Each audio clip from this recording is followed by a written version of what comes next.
후에 내가 예루살렘으로 돌아와서 성전에서 기도할 때 황홀한 중에 봄에 주께서 내게 말씀하시되 속히 예루살렘에서 나가라. 그들은 내가 내게 대하여 증언하는 말을 듣지 아니하리라 하시거늘 내가 말하기를 주님, 내가 주를 믿는 사람들을 가두고 또 각 회당에서 때리고 또 주의 증인 스데반이 피를 흘릴 때에 내가 곁에 서서 찬성하고 그 죽이는 사람들의 옷을 지킨 줄 그들도 아나이다. 나더러 또 이르시되 떠나가라. 내가 너를 멀리 이방인에게로 보내리라 하셨느니라. 이 말하는 것까지 그들이 듣다가 소리질러 이러한 자는 세상에서 없애버리자. 살려둘 자가 아니라 하여 떠들며 옷을 벗어던지고 티끌을 공중에 날리니 천부장이 바울을 영내로 데려가라 명하고 그들이 무슨 일로 그에 대하여 떠드는지 알고자 하여 채찍질하며 신문하라 한데 가죽줄로 바울을 매니 바울이 곁에 서 있는 백부장더러 이르되 너희가 로마 시민 된 자를 죄도 정하지 아니하고 채찍질할 수 있느냐? 백부장이 듣고 가서 천부장에게 전하여 이르되 어찌하려 하느냐? 이는 로마 시민이라. 천부장이 와서 바울에게 내가 로마 시민이냐? 내게 말하라. 그러하다. 나는 돈을 많이 들여 이 시민권을 얻었노라. 나는 나면서부터라. 신문하려던 사람들이 곧 그에게서 물러가고 천부장도 그가 로마 시민인 줄 알고 또 그 결박한 것 때문에 두려워하니라. 이튿날 천부장은 유대인들이 무슨 일로 그를 고발하는지 진상을 알고자 하여 그 결박을 풀고 명하여 제사장들과 온 공회를 모으고 바울을 데리고 내려가서 그들 앞에 세우니라.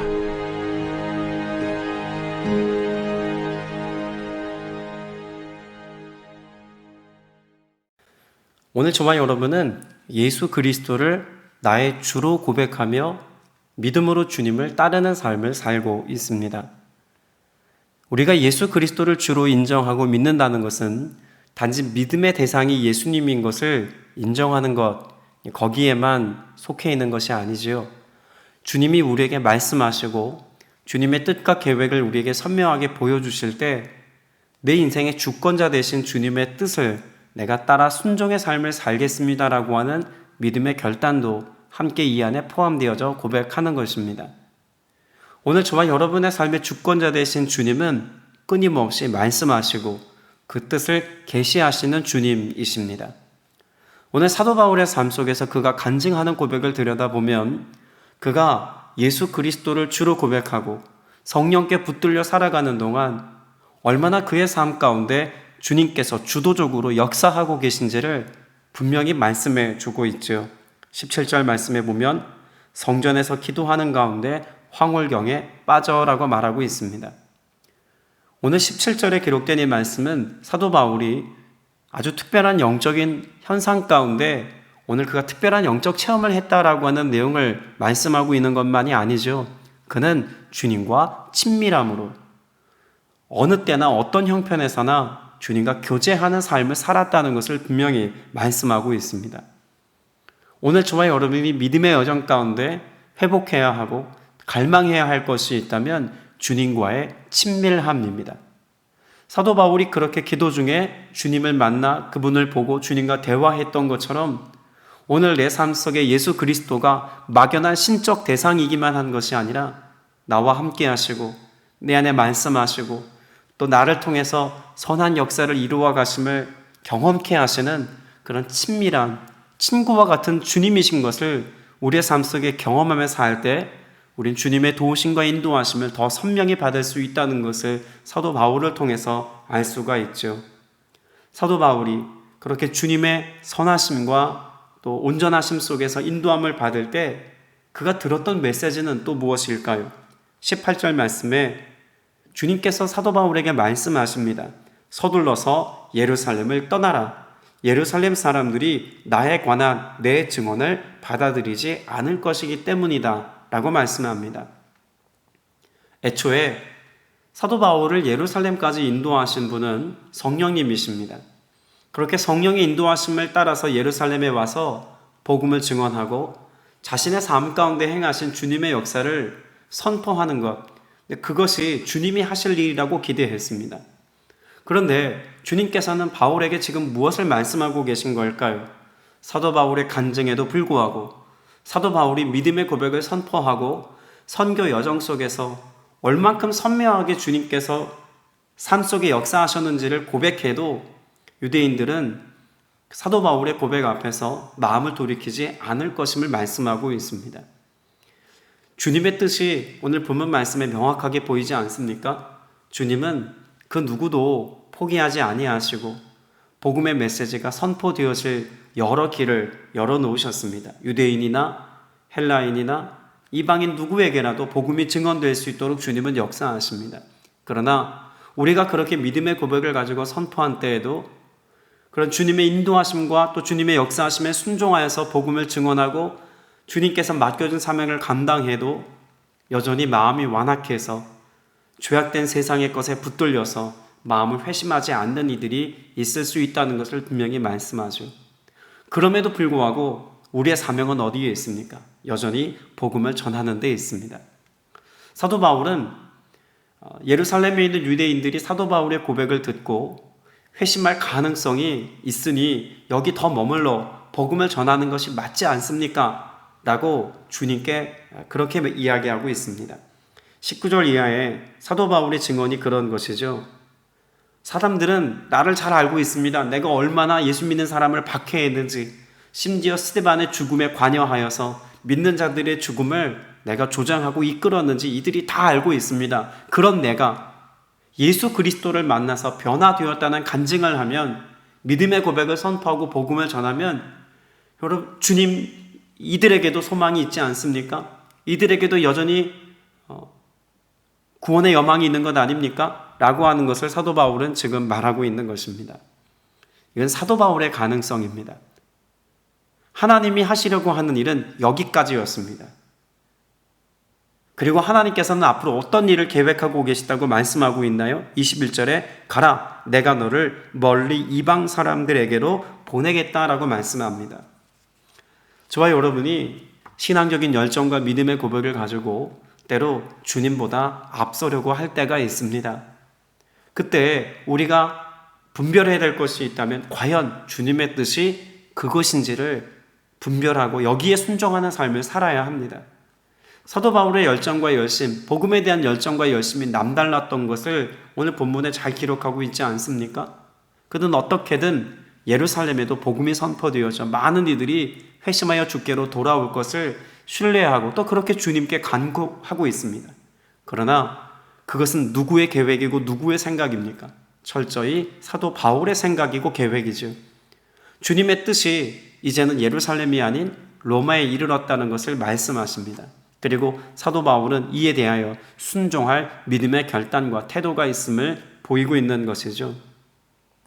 오늘 저와 여러분이 또 말씀 앞에 서고 깨어 기도의 삶을 살아갈 이유가 여기 있습니다. 우리의 생각과 우리의 경험이 혹은 우리의 지식과 우리의 환경이 하나님의 뜻을 이루는 것보다 또 주님의 영광을 나타내는 일에 주님이 주도적으로 하려 하시는 일보다 내가 더 앞설 가능성이 우리에게도 충분히 있기 때문에 그렇습니다. 점검하셔야 합니다. 오늘 여러분의 일상 속에서 점검하셔야 합니다. 우리의 가정에서, 일터에서, 학교에서 내가 살아가는 모든 삶의 환경 속에서 주님이 나를 통해 오늘 이루려고 하시는 바로 그 일들을 기도와 말씀 속에서 발견하고 분별해서 여기에 순종하는 삶을 살아야 할 것입니다. 우리의 신앙적인 열심과 또 우리의 종교적인 최선의 삶을 살아가는 것도 중요하다고 말할 수 있습니다. 그러나 더욱 중요한 것은 지금 오늘 내 안에서 말씀하고 계시는 성령께서 나를 통해서 무엇을 이루고 계시고 또 어떻게 그 일들을 이루어 가실지를 발견하며 분별하며 살아야 우린 더 쉬운, 더 그리고 온전한 믿음의 길로 나아가는 삶을 산다고 말할 수 있을 것입니다. 자, 그런데 여기서 주목할 것이 있습니다. 가라, 내가 너를 멀리 이방 사람들에게 보내겠다라고 말씀하신 주님의 말씀은 아직 이루어지지 않은 일입니다. 사도 바울은 지금 무엇을 고백하고 있는 걸까요? 앞선 고백 속에는 계속해서 1차, 2차, 3차에 걸친 선교 여행을 통해서 주님이 하신 일들에 대한 믿음의 고백을 선포하고 있는 것입니다. 간증의 형태로 끊임없이 고백된 것이라면 이 21절의 말씀은 믿음의 선포입니다. 아직 일어나지 않은 일에 대한 선포라는 것이죠. 사도 바울이 지금 있는 곳이 어디입니까? 유대인들의 손에 의해서 지금 법정에서 신문받고 있습니다. 또한 25절 말씀에 보면 그가 로마 사람들에 의해서 지금 매질당할 위험 가운데 놓여 있다는 것도 알 수 있지 않습니까? 그와 같은 상황에서 사도 바울은 자신이 어떤 고통의 상황 가운데 어떤 열악한 환경 가운데 있다 할지라도 자신의 사역과 자신의 삶이 여기서 중단되지 않을 것이다라고 하는 것을 그들에게 지금 고백하고 있는 것이죠. 사람들이 사도 바울의 길을 막아도 주님이 열어놓으신 그 길로 나는 반드시 나아가게 될 것입니다라고 하는 믿음의 고백을 선포합니다. 때문에 오늘 저와 여러분에게 사도 바울이 들려주는 이 사도 바울의 삶에 관한 스토리는 믿음의 여정을 살아가는 우리에게 너무 중요한 영적인 태도를 가르쳐 줍니다. 우리가 믿음의 삶이 꺾일 순간이 있습니다. 환경이 혹은 사람들과의 관계가 우리의 믿음을 꺾어버릴 만큼 영향력 있게 다가올 때도 있죠. 그러나 그와 같은 때에도 우리는 여전히 주님을 신뢰하는 믿음의 고백을 가지고 오늘을 살아야 할 줄로 믿습니다.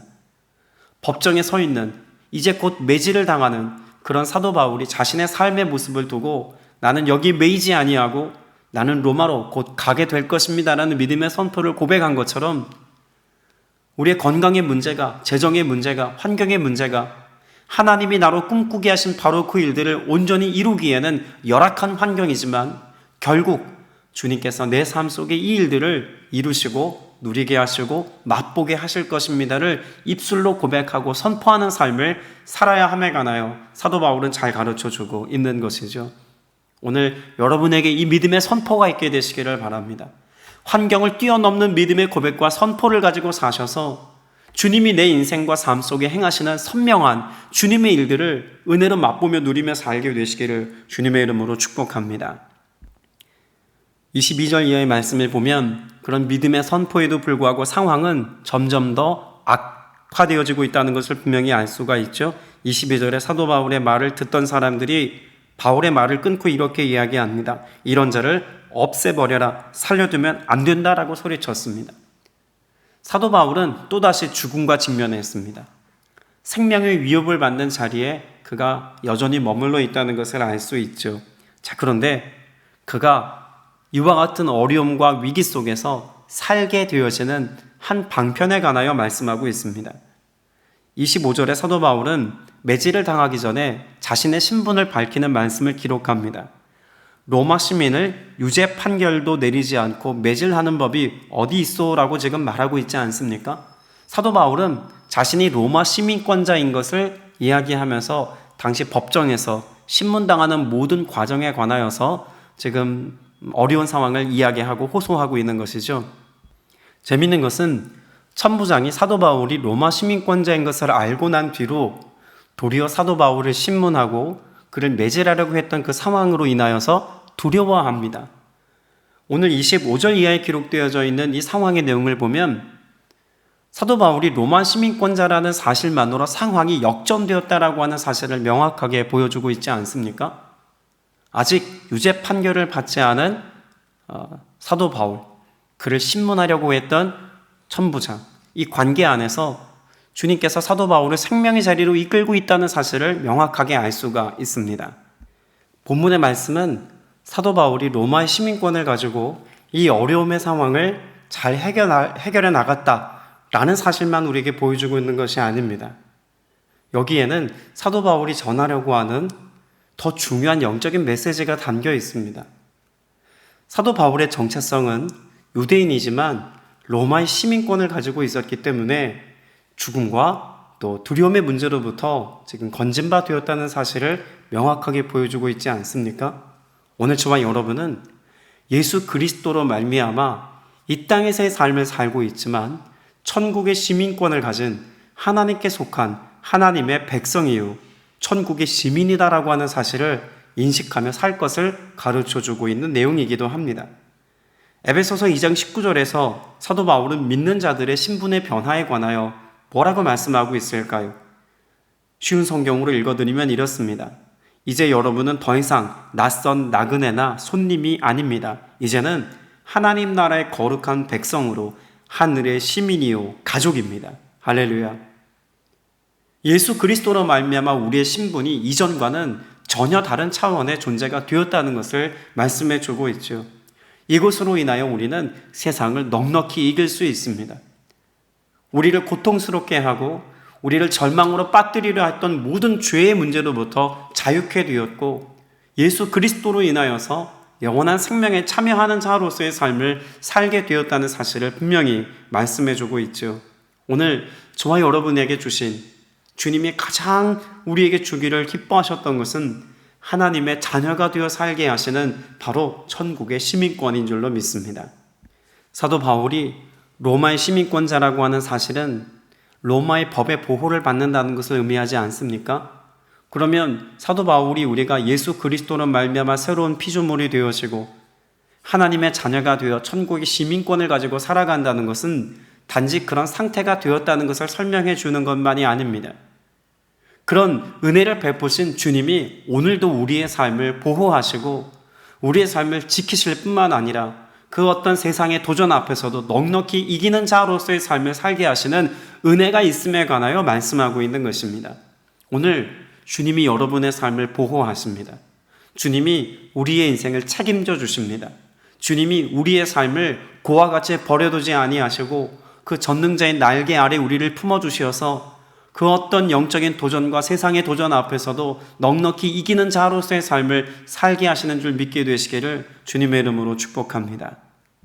여기서 한 가지 우리가 더 생각해 볼 것이 있습니다.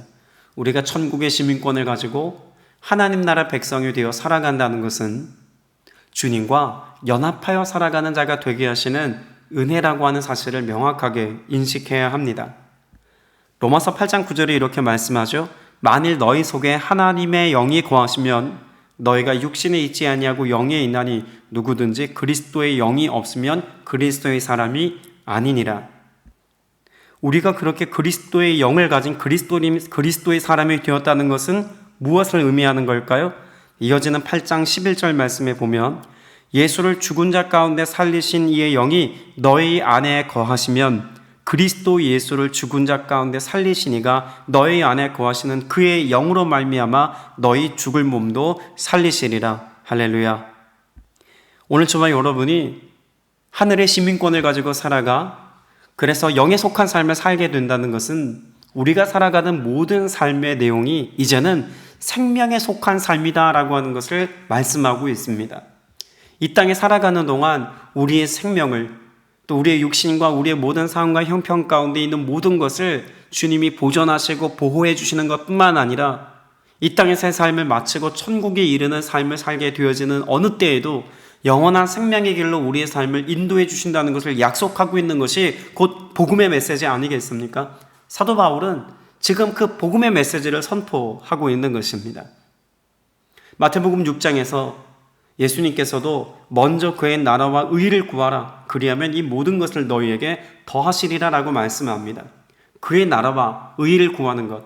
여러분, 이것은 그 나라와 의를 우리에게 이루신 예수 그리스도의 통치와 다스림 가운데 살아가는 것을 소망하고 갈망하며 믿음으로 살라는 것을 말씀하죠. 그렇게 주님의 통치와 다스림 가운데 주님의 뜻을 구하는 삶을 살 때 주님이 우리의 삶의 모든 필요를 따라 채워주시고 합력하여 선을 이루시되 그 모든 것에 합력하여 선을 이루시는 은혜를 우리에게 베푸시겠다는 약속의 말씀을 주님께서도 말씀하셨습니다. 이것이 예수 그리스도를 믿는 자들이 성령으로 말미암아 예수 그리스도와 온전히 연합하여 살아가는 우리에게 주어지는 영적인 축복이자 은혜임을 말씀하고 있습니다. 오늘 이 하루를 살아가는 동안 우리를 고와 같이 버려두지 아니하시고 자녀 삼으셨고 하나님 나라의 권속이요 하나님 나라의 시민으로 우리를 불러주셔서 우리를 철저히 보호하시고 인도하시는 그 은혜 속에서의 삶을 살게 하심을 풍성히 맛보며 누리며 살아가는 오늘이 되시기를 주님의 이름으로 축복합니다. 말씀을 맺으면서 우리 29절 말씀을 함께 보려고 합니다. 그러자 바울을 신문하려고 하던 사람들이 곧 물러갔다. 천부장도 바울이 로마 시민이라는 사실을 알고는 그를 결박해 놓은 일로 두려워하였다. 여러분, 상황적으로 보면 사도 바울이 두려움에 떨어야 할 만한 상황입니다. 그런데 도리어 그에게 행한 일로 인하여서 세상이 사도 바울을 두려워하고 있습니다. 단지 하나님께서는 상황을 역전시키시는 것만이 아니라 우리의 권세와 또 우리의 모든 하나님 앞에서의 삶의 신분을 회복시키셔서 세상을 넉넉히 이기는 자로서의 삶을 살게 하시는 은혜가 있다는 것도 오늘 사도 바울의 모습을 통해서 잘 보여주고 계십니다. 그렇습니다. 오늘 우리가 세상을 두려워할 것이 아닙니다. 세상은 도리어 우리를 두려워합니다. 우리는 세상에 대하여서 진리와 복음을 선포하는 증인의 삶을 당당히 살아갈 이유가 여기 있습니다. 참된 것을 말하며 진리를 선포하는 우리를 세상은 두려워하기에 끊임없이 배척하고 대적하고 외면하려고 할지도 모릅니다. 그러나 그 두려움 속에 살아가고 있는 그들을 오늘 복음과 예수 그리스도의 생명의 말씀으로 건져내어서 하나님의 자녀가 되게 하는 것이 우리의 사명임을 여러분 꼭 기억하셔서 사도 바울이 그와 같이 열악한 상황 속에서도 예수 그리스도를 주라고 고백하고 믿음을 선포했던 것처럼 오늘 여러분의 삶 속에 그렇게 예수 그리스도를 증언하고 선포하며 고백하며 살아가는 복된 날 되시기를 주님의 이름으로 축복합니다.